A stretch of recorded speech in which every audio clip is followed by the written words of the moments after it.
The feeling that you're not qualified enough, that everyone is about to find out you don't actually know what you're doing, that the moment you put yourself out there, someone is going to expose you. The feeling has a name. It's called imposter syndrome, and it's one of the most universal experiences in entrepreneurship, felt by beginners, felt by people who have been doing it for years, felt by people who by every external measure have already proven themselves. Today we're getting into why it happens, what's actually going on psychologically, and what to do with it that isn't just believe in yourself, because that advice has never helped anyone. It's always better to understand than to be understood. Let's get into it.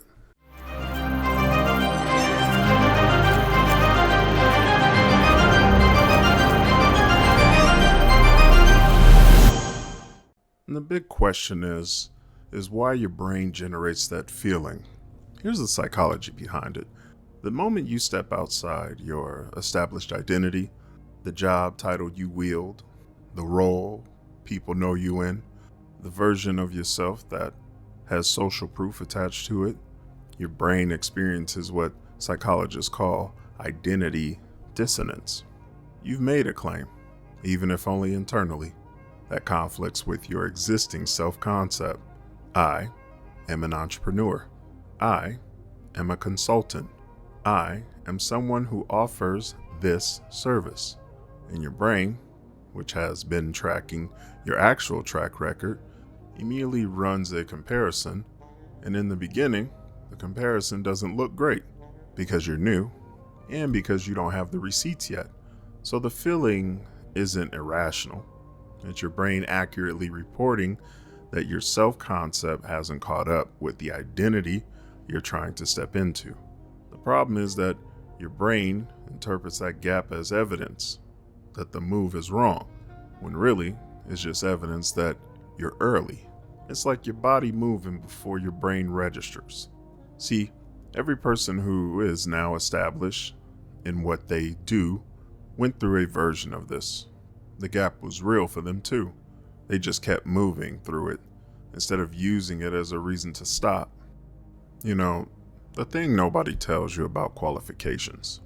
Here's something that reframes this completely.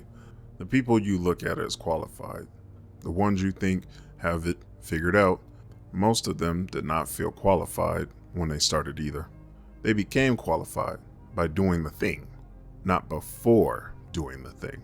Qualification in most fields is not a prerequisite to starting. It's an outcome of starting and continuing. You don't wait until you're qualified to begin. You begin in order to become qualified. The dangerous version of imposter syndrome is not the feeling itself.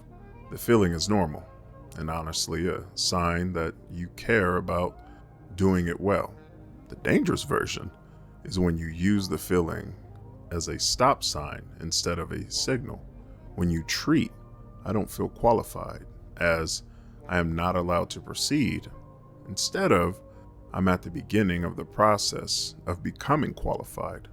You are not a fraud because you're new. You're only a fraud if you claim to be somewhere you're not.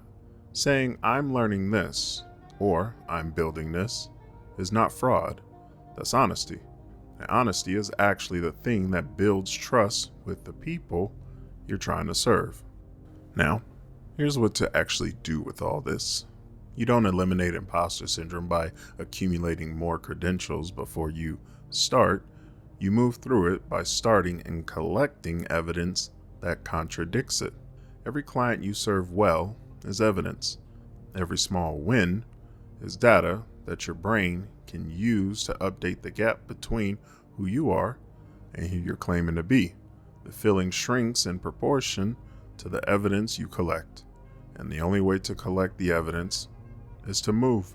You see, the entrepreneur psychology of imposter syndrome is not a sign that you're wrong for trying. It's the normal discomfort of becoming someone new. And there's absolutely nothing wrong with that. We all want change and growth. You see, everyone who built something real felt it. The ones who made it didn't feel it less. They just didn't let it make the decision. Drop a comment. Tell me, What's the thing you've been holding back on because you don't feel qualified yet? I read every single comment. Subscribe, because the third video in this series is about the reason most people can't pick one direction, and it's connected to everything we just talked about. It's always better to understand than to be understood.